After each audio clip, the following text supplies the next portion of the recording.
সকলকে স্বাগতম। অনেকেই নতুন অ্যাকাউন্ট্যান্ট আছেন, মূলত তাদের জন্য এই ভিডিওটি। যারা পুরাতন আছেন তারা অবশ্যই জানেন MRA রিপোর্টটা কিভাবে করতে হয়। তো আমি নতুনদের জন্য একটু ভিডিওটা রিপিট করছি। আমরা 2025 সালের ডিসেম্বর মাসের রিপোর্ট কিভাবে করব তার একটি দিক নির্দেশনা আমি আপনাদের দেওয়ার চেষ্টা করব। যেমন ধরেন আমি আওতাপাড়া শাখার রিপোর্টটা আপনাকে দেখানোর চেষ্টা করছি। প্রথম যে টেবিলটা আছে এই টেবিলটা হচ্ছে 2025 সালের জুন মাসের রিপোর্টের সাথে নিচের 3টি কলাম মিলিয়ে নিন। আপনারা মনোযোগ সহকারে উপরের লেখাগুলো পড়বেন, তাহলে আপনাদের 90% প্রশ্নের উত্তর পেয়ে যাবেন। তো এখানে আছে ঋণ স্থিতি, বিস্তারিত পড়ে নেবেন। দ্বিতীয় কলামে আছে এ যাবৎ ঋণ বিতরণ, এ যাবৎ ঋণ আদায়। এটা আপনাদের POMS 5-এর এ দেখে মিলিয়ে নেবেন, কম্পোনেন্ট ওয়াইজ মিলিয়ে নেবেন এবং নিচের যোগফল মিলে নেবেন। এটা টোটাল ঋণ স্থিতি, টোটাল এ যাবৎ ঋণ বিতরণ, টোটাল এ যাবৎ ঋণ আদায়, এটা মিলে নেবেন। এরপরে করণীয় হচ্ছে পাশের টেবিলে 2025 সালের ডিসেম্বর মাসের রিপোর্ট দেখে নিচের ঘরগুলি পূরণ করুন। বিশেষ দ্রষ্টব্য, যে ঘরে সংখ্যা নাই সে ঘরে শূন্য বসাবেন। শূন্য আমি আগেই বসিয়ে রেখেছি। নিচের পি ও কিউ কলামের প্রত্যেক ঘরে এমন সংখ্যা বসাবেন যেন নিচের যোগফল সফটওয়্যারের সাথে মিল হয় এবং ডান পাশের লাল করা 2টি কলামের ঋণের সর্বোচ্চ ও সর্বনিম্ন পরিমাণের মধ্যে থাকে। অর্থাৎ এই যে ডান পাশে লাল করা 2টি কলাম, এখানে আপনারা কিছু লিখবেন না, জাস্ট মিলিয়ে নেবেন যে এই যে সংখ্যাগুলো হচ্ছে এইগুলো সর্বনিম্ন এবং সর্বোচ্চ ঋণের মধ্যে থাকে কিনা। অর্থাৎ জাগরণের ঋণ, জাগরণ ঋণ কত টাকার মধ্যে আমরা দিয়ে থাকি তার মধ্যে সিলিংটা আছে কিনা, অগ্রসর ঋণ কত থেকে কত পর্যন্ত দিয়ে থাকি তার মধ্যে সিলিংটা আছে কিনা, এটা মিলে নিতে হবে। এখন আমি ইনপুট দেওয়া শিখাই। এই লাল ঘরে কখনো হাত দিবেন না, যেখানে লাল কালি সেখানে কোনোভাবেই হাত দিবেন না। এখানে আছে এ যাবৎ ঋণ বিতরণ, POMS 5-এর এ দেখুন। 2025 সালের ডিসেম্বর মাসের রিপোর্টের 5-এর এ রিপোর্ট দেখে এই তথ্যগুলো কম্পোনেন্ট ওয়াইজ পূরণ করবেন। পূরণ করে নিচে যে যোগফলটা আসে এটা মিলে দেখবেন যে টোটালের সাথে মেলে কিনা। এ যাবৎ ঋণ আদায়, একইভাবে কম্পোনেন্ট ওয়াইজ বসিয়ে নিচের যোগফল মিলে দেখবেন যে মেলে কিনা। জুলাই 25 থেকে ডিসেম্বর 25 পর্যন্ত সার্ভিস চার্জ আদায় কোথায় পাবেন? POMS 4 এ মান্থ রেঞ্জ দিয়ে সার্চ করলে পাবেন।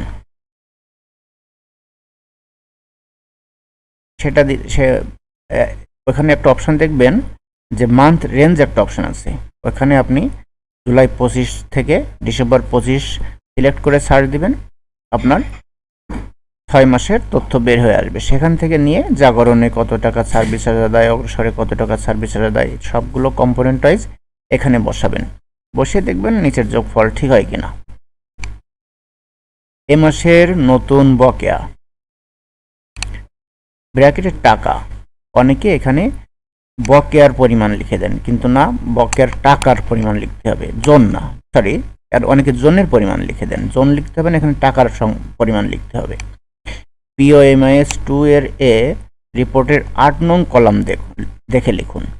অর্থাৎ ডিসেম্বর মাসের 2-এর এ রিপোর্টটা বের করবেন, সেখানে 8 নম্বর কলামে যে তথ্য আছে, যে টাকাটা আছে, সেটা দেখে দেখে এখানে বসাবেন। দেখবেন নিচের যোগফল মেলে কিনা। মাস শেষে মোট বকেয়া, ব্র্যাকেট টাকা। অনেকে সংখ্যা বসিয়ে দেন, এই জন্য আমি ব্র্যাকেটের টাকা লিখে দিয়েছি। এটা কোথায় পাবেন? 2-এর এ রিপোর্টের 9 নং কলাম দেখে লিখুন। 9 নং কলামে যা আছে তাই দেখে দেখে হুবহু কম্পোনেন্ট ওয়াইজ এখানে বসিয়ে দিবেন। বসানোর পরে দেখবেন নিচের যোগফল ঠিক হয় কিনা। এই কলামে কি লিখবেন? এ মাসে অগ্রিম আদায়, ব্র্যাকেট টাকা। POMS 2-এর এ রিপোর্টের 6 নং কলাম দেখে লিখুন। 6 নং কলামে যে টাকাটা আছে সেই টাকাটা দেখে দেখে কম্পোনেন্ট ওয়াইজ বসিয়ে দিবেন, দেখবেন নিচের যোগফল ঠিক হয় কিনা।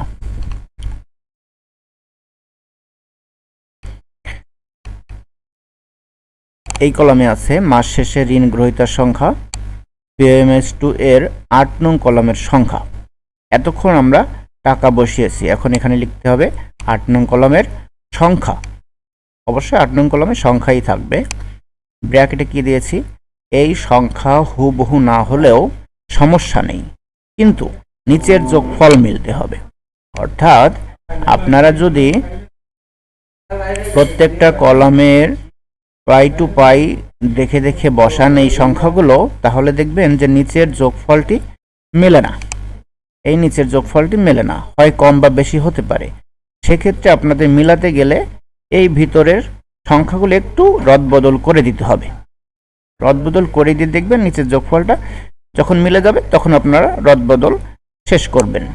কিন্তু রদবদল এমনভাবে করতে হবে যেন এই কলামের এই সংখ্যাটা সর্বনিম্ন এবং সর্বোচ্চ ঋণের সিলিংয়ের মধ্যে যেন থাকে, যেন ওভার না করে। আবার এই কলামে কি বলছে, জুলাই 25 থেকে ডিসেম্বর 25 পর্যন্ত কতজন বিতরণ করেছেন। এটা কোথায় পাবেন? এটা পাবেন POMS2 রিপোর্টে। ওখানে মান্থ রেঞ্জ দিবেন, মান্থ রেঞ্জ দিয়ে জুলাই 25 থেকে ডিসেম্বর 25 সিলেক্ট করবেন, করে সার্চ দিবেন। ওইখানে আপনার 6 মাসের তথ্য চলে আসবে। সেখান থেকে দেখে দেখে এই কতজন বিতরণ করেছেন, বিতরণের পরিমাণ, বিতরণের সংখ্যাটা এখানে লিখবেন। লিখে দেখবেন যে নিচের যোগফলটা মেলে কিনা। এখানেও একই অবস্থা, নিচের যোগফলটা নাও মিলতে পারে। সেক্ষেত্রে মেলানোর জন্য এখানে আপনারা রদবদল করতে পারেন, ভিতরে কোনো এক জায়গায় বা 2-3 জায়গায়, প্রত্যেক জায়গাও রদবদল করতে পারেন। কিন্তু রদবদল করবেন এমনভাবে যেন এই কলামের এই সংখ্যাটা যেন সর্বোচ্চ সর্বনিম্ন সিলিংয়ের মধ্যে থাকে এবং নিচের যোগফলটা যেন সফটওয়্যারের সাথে মিল হয়। চলে যাব ডান পাশে। এই টেবিলটা সকল তথ্য বসাবেন POMS3 দেখে। লাল ঘরে হাত দিবেন না, লাল ঘরটা শুধু মিলানোর জন্য, রিপোর্টের সাথে মিলিয়ে নেবেন যে এই লোন আউটস্ট্যান্ডিং স্ট্যান্ডার্ড লোন ঠিক হলো কিনা, টোটাল আউটস্ট্যান্ডিং ঠিক হলো কিনা। এই কলামে লিখবেন অসফুল 1 থেকে 30 days POMS3 column number 4। Column number 4-এ যে টাকাটা সেটা এখানে বসাবেন। কলাম নাম্বার 6-এর টাকা এখানে বসাবেন। কলাম নাম্বার 8-এর টাকাটা এখানে বসাবেন। কলাম নাম্বার 9-এর টাকাগুলো এখানে বসাবেন। বসে দেখবেন নিচের যোগফলগুলো ঠিক হলো কিনা, এই কলামটা ঠিক হলো কিনা, এই কলামটা ঠিক হলো কিনা। পড়বেন যে কলামে কি বলছে, পড়লেই বুঝতে পারবেন। এই যে ঘর দুটি দেখছি, এটা কি বলছে, প্রমিস 5 এর লোন লস প্রভিশন ফান্ড। এটা পাবেন ব্যালেন্স শিটে বাম পাশে। ব্র্যাকেটে লেখা আছে শুধু প্রথম ঘরে বসালেই হবে, অর্থাৎ এই যে ঘরে। গত জুন মাসে আমরা বলেছিলাম এখানে বসাতে, কিন্তু এখানে না, এখন থেকে প্রথম ঘরে বসালেই হবে। POMS 5A এর কিউমুলেটিভ সার্ভিস চার্জ কালেকশন, এটা 5A পেজের একদম প্রথম দিকে ডান পাশে পাবেন। সেখান থেকে দেখে এই ঘরে বসাবেন।